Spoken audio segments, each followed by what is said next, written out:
beginning our first Local Presence podcast interview with a very special guest. Who have we got? Well, Joe, we've got Simon Carter, a local artist. Welcome, Simon. Thank you. How do you feel about being our first ever interviewee? I'm honoured. Excellent. Si, first question. Give us an overview of what you do. Well, I've spent the last 30 years working as an artist. For a while I worked part-time as a postman, but since the year 2000 I've worked full-time as an artist. I've got a studio in Frinton, which I work out of, and I go in there most mornings about 8:45, knock off about 5 o'clock. So I do a regular 9 to 5. Yeah. It's painting rather than anything useful. What sort of art are we talking? Painting, just painting, or that was a badly phrased question. I use the coastline, sort of centred on Frinton, but it's about a 6 or 7 mile stretch of coastline which I use as subject matter. I go out most mornings and make drawings, and from those drawings I'm making paintings in the studio. So the paintings I do are in acrylic on either paper or canvas, and I make other sort of charcoal drawings in the studio, but it's all to do with what I see out and about, walking along the coastline. So you have your studio in Frinton, but where can people see your work? Right, I'm represented by a gallery called Messham's, who have a gallery in Cork Street in London, just behind Piccadilly. And I've got a show coming up with them in April next year. And I also show with Walton and Beauville Fine Art, who have got a small gallery in Long Melford in Suffolk. Who are your inspirations? Who are my inspirations? Goodness, I just love painting. I love actually putting the stuff on. So any artist that's got an interesting take on how paint's put on canvas, I'm interested in. So that goes from Constable, Van Gogh, Impressionist, Post-Impressionist, anybody really who's putting painting on interestingly. The artists that I really look at are 20th, 21st century abstract painters. Some of them quite obscure, but I just enjoy what paint does when it sort of gets on a surface. Yeah. So when you were a postman, did you know you wanted to be an artist, but you continued to be a postman to wait for a right time, or I left college. I went to art school. I left art school in 1984, and I think anybody who leaves art school and still wants to carry on, you've got to find some way of financing what you do. So after about a year, I managed to get a job part-time as a postman, and I did that for 16 years. So I started work about 5 in the morning, finished about 9:30, 10 o'clock, depending on how much post there was, and then I'd have the rest of the day for painting. And it got to a point in about the year 2000 when it was just about feasible to sort of give up and just paint full-time. And it's grown since then. It's been pretty good since then. Brilliant. So you talked about your inspirations as from artists, and you've talked about coastline being a place of inspiration. Is it mainly coastal stuff we're looking at? Yes, I think all the main paintings I do are to do with this bit of coastline, and I think it's not it's just that that's happened to be where I live and where I grew up. So it's, if I'd grown up in the Peak District or in, I don't know, anywhere else, that would have probably been it. It's because it's handy, it's close to, so I can go out and make some drawings, bring them back into the studio and work from them, and go out the next morning and make more drawings. So I think what the paintings are actually about is a dialogue between what I see and record and what I make in the studio. And it just so happens that coastline is a handy subject, and I can get to it within a few minutes. How long does it take to make a piece of art? I'm usually working on 3 or 4 things at a time. Right. So I wouldn't start one and just work right through until it's finished. I've usually got a few ideas going, so I'm sort of dipping in and out of different pieces. I reckon I make about 10 or 12 pieces a year, maybe. Right. So if you average that out, it'd be one a month. But it's usually over a period of 4 or 5 months. What's the longest one you've worked on? 2 or 3 years. 2 or 3 years? Yes. Wow. I think you struggle with it, and you think it gets to a point when it's looking okay, and I put it to one side, and you come back to it a month later and you can see faults with it, so you go back and make some more drawings and work on it. And then sometimes you get pieces which just don't want to be made. Yeah. So you struggle with it. Yeah. So do you have a lot of unfinished work waiting to be picked up again? Lying about. Yes, Yeah. I've got quite a bit of stuff that's. I suppose the longer you do it, the more you know ways, and the ways you can actually sort of deal with those problems in a painting. So there's not so many completely unfinished works lying around, but there's probably, just think how many I've got in at the studio at the moment. There's probably 4 big pieces I've got at the moment that I'm working on. Do you find yourself like you're doing something and then you think, oh, I need to do this to my painting, you need to just go and do it? Or do you kind of wait, you settle on it, or do you make those rash decisions? Painting is one long process of rash decisions. Yeah. So if it enters my head, I try it out usually. Yeah. So you sit looking at the paint. A lot of the time is actually spent sitting contemplating what you've done and trying to figure out what it is to do next. But a thought enters your head and you think, oh, what happens if that area of white actually was blue, or if that area of green was actually red, or something like that, or if there was some zigzag lines there. And when that enters my head, I think, yeah, okay, I'll give it a go and see, because you can always scrape it off and paint over it. Oh, you can. So it's not like everything's over if you've put a few red lines on that you didn't. I think it's an accumulation. The surface of the painting is if you've seen any of my paintings, they're quite layered, so you can see lots of different other things that have happened underneath it. So it's an accumulation over time of all these ways you've tried to resolve the issues in the painting, the problems. And I like everything to be visible, so you can see that I've changed my mind about things, and there's little bits of colour left over from a previous attempt at sorting it out. So I like it all to be sort of in the open. Yeah. Oh, that's cool. I'm not an artist, Simon, but what advice would you give to someone, maybe like a youngster who was really wanting to be an artist or enjoyed art? What would you say to someone? I think the biggest asset of an artist is persistence, much more important than talent.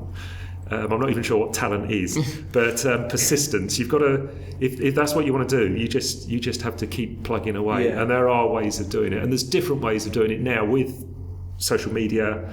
You can actually take control of your own production, really.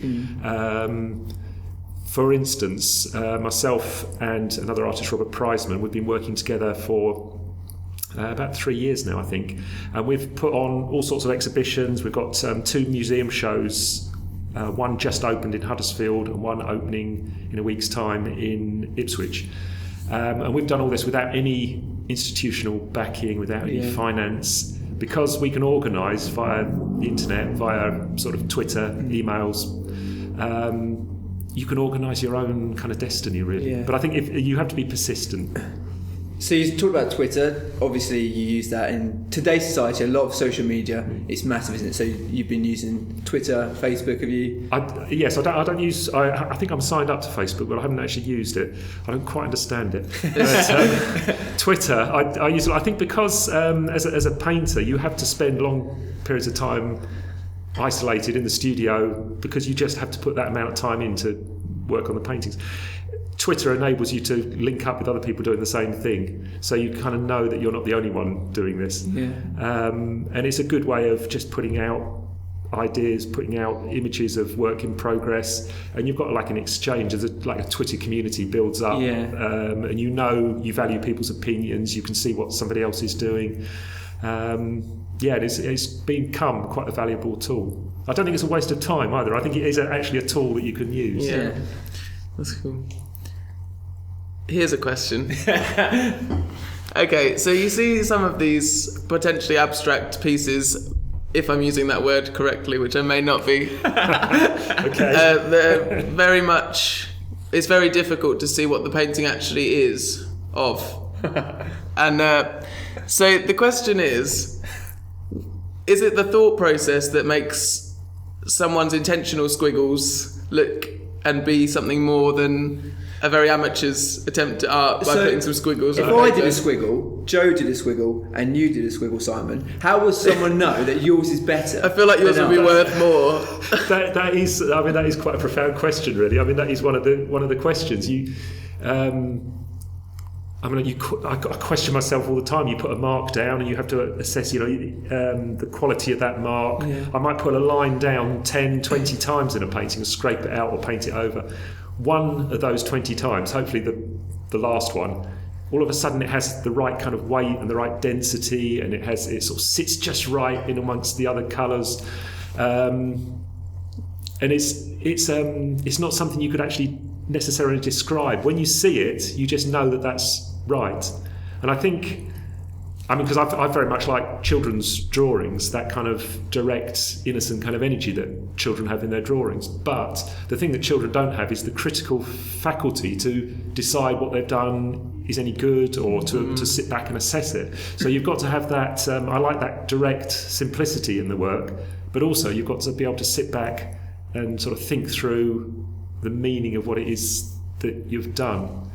I think there is a way you can objectively assess quality in a painting, even if it's not, it's nothing to do with subject matter or anything. It's to do with the quality of the paint that's put on the canvas. And I think there is a way of doing it, but it's very difficult to talk about it without having paintings in front of you and saying, this one, because of XYZ, is better than this one. Okay, that's interesting. That's really interesting. I don't know whether that answered the question, actually. I think No, I skirted around the question. I still think it's part of the intention, the thought process, the deliberate nature of what you... I think we hear music all the time, and I think we're quite good at sort of assessing whether something's any good or where it fits into sort of genre-wise. And so you hear even a small snatch of, say, a guitar being played, and you know whether it's been overproduced, or you know whether it's a bit cheesy, or whether it's just too slick. And the kind of music I like is the music that's sort of underproduced and got a bit of an edge to it. And I'd find that having some true kind of weight of meaning to it. And I can kind of identify that, and I think we can.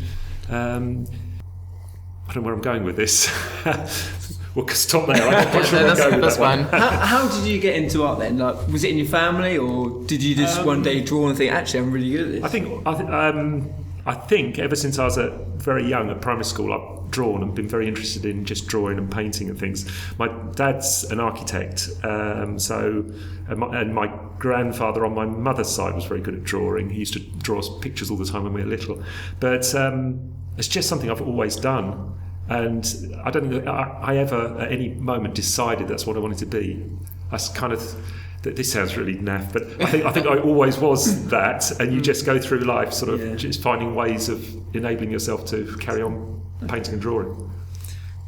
I sometimes sit in my studio and think I'm in my early 50s now, and I think I'm still, this is like what a child does, is sitting here just drawing and scribbling, or I'm walking out along the seafront here with my sketch pad and my box of crayons, and I think sometimes I think this is brilliant, and sometimes I think this is, I should grow up and get a proper job. If you weren't an artist, what would you like to be? I think that the further that I've gone on, the less opportunities there are to do anything else, because I've become more and more unemployable. But I do spend a lot of time gardening, and I've got a couple of allotments and quite a big garden, so I do really enjoy that, because it's the sort of set things that you have. You do tasks that you do, and it doesn't require a huge amount of intellectual kind of thought. Your dad will disagree with that, but I like the process. How I garden is quite painterly in a way. It's sort of quite dishevelled and painterly, I think. But what else would I be? I don't know what I'd be. I used to want to be a butcher when I was little. Really? But it's quite different. That is quite different. I don't know why that was. Probably because we used to go to the butcher with my mum when we were little. Aside from being an artist, how long have you lived in Tendring? Since I was 6 months old, since 1962. Wow. So a long time. My parents still live in the house that they moved into in 1962, and I live just around the corner from where they live now. And that's in Kirby? That's in Kirby Cross, yeah. What do you like about the Tendring district? What do you like about Kirby and the I like it's you're just like left alone. You're not. It's nice being recognised and sort of meeting people in the street, but you're left to get on with things. People aren't sort of too much. No, you're just it's very relaxed, and it's been a great place to bring our children up as well. It's it's a nice environment to bring the family up in, and it's just a nice place to be. Definitely. Last question. This is a question. This is the big question. This is Right, the big the question. big question. Prepare yourself for this Right, question. okay. All right. No. Do you know the identity of the Frinton gentleman? We have discussed this. we did have a suspect, but it turns out he Who was the wasn't that. suspect? You've trialed. Who did someone. you think We it was? wondered whether it was Greg. Greg Bradley. Yeah, but it's No, not. I feel like speaking to him the other day and helping him set up a Twitter account. He doesn't know enough about Twitter. Maybe he was bluffing then. Maybe he was, No, we have discussed this amongst sort of ourselves in the pub and various places, but no, we don't know. I wonder if we'll ever find out. It's someone who obviously knows a lot about. I mean, he obviously knows a lot about Frinton, but he knows about how things work in Frinton, how and the the church works. as well. There's a lot of stuff about the Yeah, church. yeah. So I think it's probably someone we do know. I think if we just keep asking this question over and over, eventually we will ask the Frinton gentleman. Yeah. Yes. And they will have to reveal They'll their have to reveal A little identity. flicker in the eye. Yeah, you'll that's know. it. It's like asking who's Banksy. Yeah. Who is the Frinton gentleman? Who do you think Banks is? Oh, I don't know. It's not you, is it, Si? No, it's not me. That would be amazing. Yeah. That would be an Banksy on their first uncover. ever podcast interview. That'd be great. Si, thanks for chatting to us today. That's okay. Yeah. Appreciate it. Brilliant. And keep an eye out for Simon's work. Follow him on Twitter. What's your Twitter name, Simon? At Simon Carter 11 11. Simon Carter 11. Brilliant. Make sure you follow Simon. And that's And it. Simon's going to tell all his followers to follow us. I will. Aren't you, Si? I will. That's it. All right, thanks, Si. Okay. Thank you very much.